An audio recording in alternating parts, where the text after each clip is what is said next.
Kashin Koji is about to be exposed, and at the worst possible time. And he's not going to be exposed by the Shinju, Code, no, not anyone after his life per se, but what can be caused because of it may have a lasting effect on the series that may hinder everyone, so stay tuned. However, before we get into this video, be sure to go ahead and like the video, also subscribe and go ahead and hype the video too. That helps the video do wonders in the YouTube algorithm. So if you want to help me out, then go ahead and show that support. So let's talk about Kashin Koji real quick. We know his goal is to help bring the Shinju down, stop Code, and restore order on the planet. And for that, he remains one of the most important characters in the series. He awoke in a Shinjutsu called prescience that lets him see into the future. He uses this to gain an advantage on his foes and to properly plan for the future, or to guide the future to the best possible outcome. And because of this, we call him a singularity of fate, one who is a protector of the future from the shadows. Boruto as well as Ada are also considered singularities, and more recently, more characters are starting to know about the future, which means they've become singularities as well, like Shikamaru and Inojin. These characters are also considered that now because they now diverge from the track called fate, which makes the future unstable. But their job is to simply aid the paths to good futures from the shadows, like I said. So to be a singularity is a positive experience. But Kashin Koji understands that the power he holds is quite dangerous actually. Because it's so overpowered and puts him at a crazy advantage, his enemies are going to want to take him out, and fast. And it's not because Koji is a physical threat, not anything of the sort, but he's aiding one of the most powerful characters in the story, Boruto. Boruto is going out there and doing all the heavy lifting, and while Boruto is already strong enough, he's being aided by Koji. Therefore, it's like he has the power of prescience. And when you give someone like Boruto access to such a broken ability, it makes it that much harder to maneuver around. So that's why Kashin Koji is the #1 target. And it's not even just Boruto anymore. Like I said earlier, his allies have grown extraordinary from chapter 1. He's added the Hokage on his side, he got Inojin on his side, and guys like Shikamaru and Boruto got allies now too, like Sai, can't forget about Konohamaru, Kawaki, Sarada, Mitsuki, the list goes on and on. You guys know how much cooperation these guys are having throughout the village now. So in a way, Koji has allies all across the village because Boruto and Shikamaru take orders directly from him. He's gaining more and more power. But Koji understands that because of this power, he has no choice but to stay hidden. It's only to protect himself. So that's why only Boruto and Inojin know of his whereabouts. Actually, I think Boruto is the only one who truly knows where Koji is located. Because when Inojin was reverse summoned to the hideout, they never told him where they were at specifically. So this information is so top secret, he could only risk having Boruto know about it.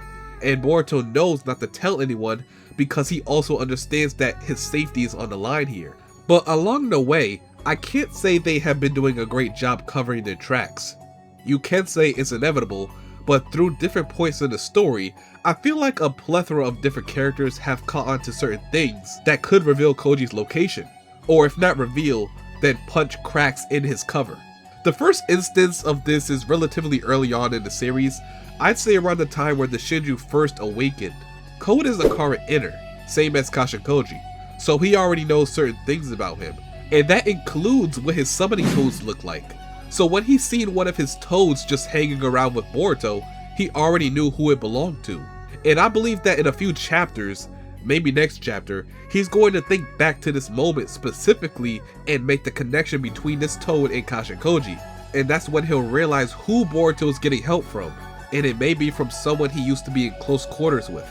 So that one was a moment that they might end up regretting somewhere down the line.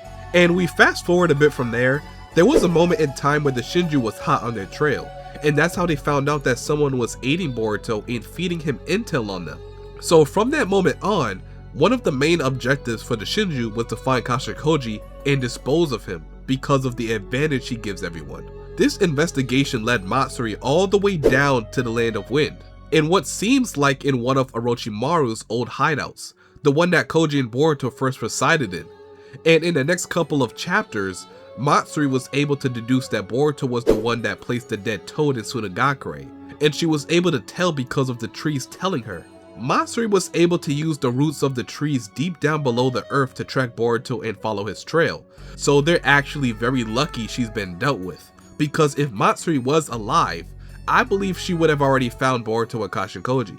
She caught onto them too fast to the point where they probably couldn't move locations fast enough to stay away from her for too much longer. So for this one, I'd say they definitely didn't play a part in. Matsuri was just that good of a sensory type. They were always fighting a downhill battle with her. But here's where they did have some control. We see back in chapter 13, it seems Kawaki has caught on to Koji. He even said, "Isn't this Kashin Koji's toad?" when he pulled it out of Boruto's cloak. So you see, even Kawaki now, who is not a member of Kara, but he bears a very close relationship to them, is now catching on to things that neither Boruto nor Koji planned. And this is because they were kinda careless. Like I said, they didn't execute things correctly, even if the events were unforeseen. Now it looks like the mystery behind Boruto's accomplice isn't so mysterious anymore. Even Shikamaru was able to deduce that Koji was involved, just based on the familiarity of his toad. I mean, it doesn't take a genius to figure it out. And because so many characters know about it, or at least has an idea, Koji's secret may be in jeopardy. Now let's move this on to the real threat. Not really a threat physically, but more of a threat to exposing Koji's whereabouts, and that's Amado. You see, in chapter 15, Boruto revealed that Amado was the reason as to why Kawaki was so weak, saying that Amado has placed limiters on him. And of course, Amado became suspicious because there was no way for Boruto to know about that, unless he had someone tell him. Someone that Amado was really close to. It was then he thought back to when Kawaki found Koji's toad, and it was at that moment where he knew the truth. Kashin Koji survived his battle with Ishiki.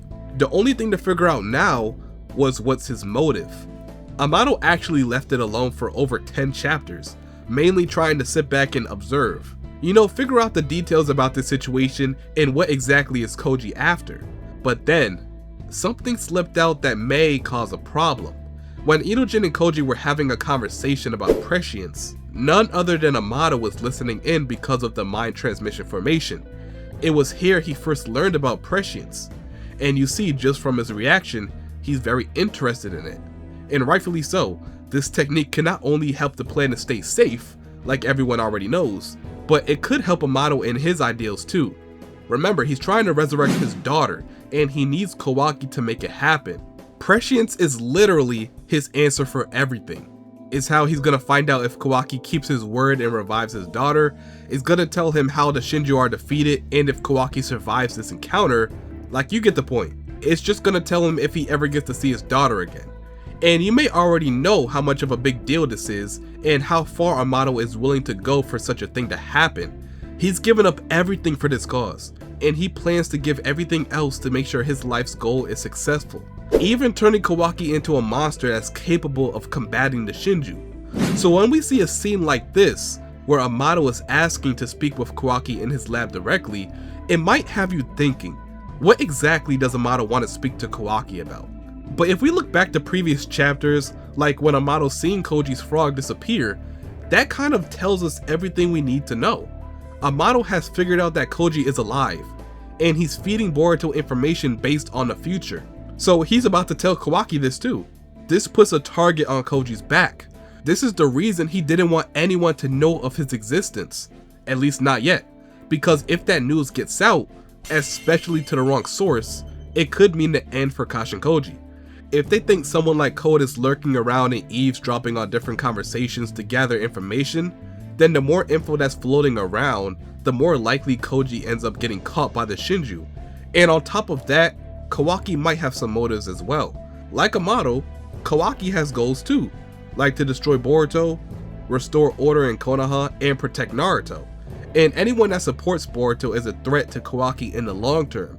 I wonder how he'll react when he learns he's been assisting Boruto for years now. Is he gonna see Koji as a threat that must be taken care of first if he truly wants to destroy Boruto? You gotta think about it. With prescience on their side, it's very clear that Boruto would have any type of advantage going into a final battle against Kawaki, something that inevitably has to happen one day. So Kashin Koji stands in the way of Kawaki's goals, because he supports Boruto from the shadows. So that's another reason why Koji is in trouble. But besides Koji, like, let's take a little break from that side of things. Amado could be genuinely concerned for Kawaki. Just a little while ago, his body just imploded on him, rendering him defenseless. And we have to remember, Amado's goals lies in the hands of Kawaki, who is the key for him to see his daughter again.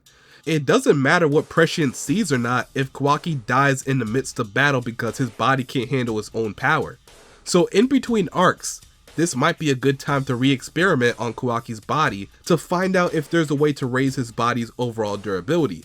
I said it numerous of times that I think Kawaki is powerful enough already. He doesn't necessarily need more power. He's already proved that he can hang with the best of them when it comes to pure raw power alone. His weakness lies in his durability and stamina.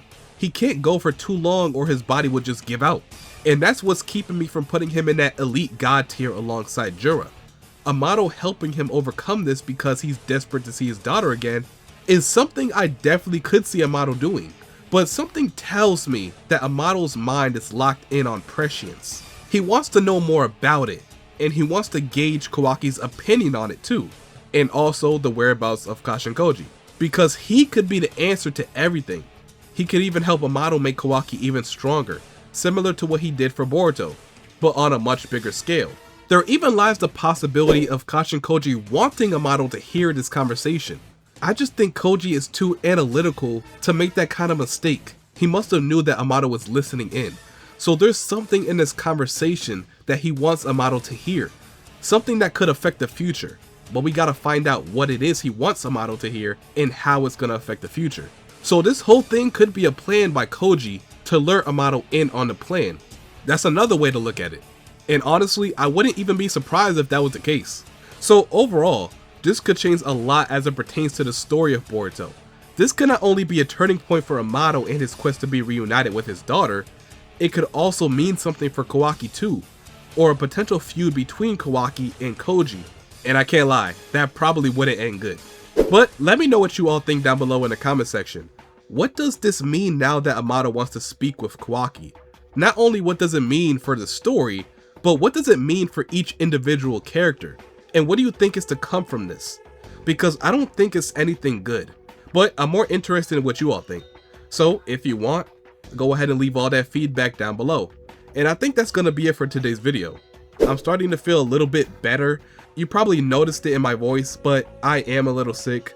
I've been sick for a few days now, so it should be over very soon.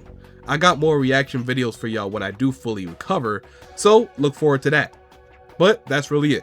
So as always, if you all enjoyed this video and don't mind seeing more like this in the near future, go ahead and like the video, comment, subscribe, and turn on them post notifications so you don't miss another video like this or when I go live for chapter spoilers. And until my next one, I'll see you boys and girls later, and I'm out. Peace.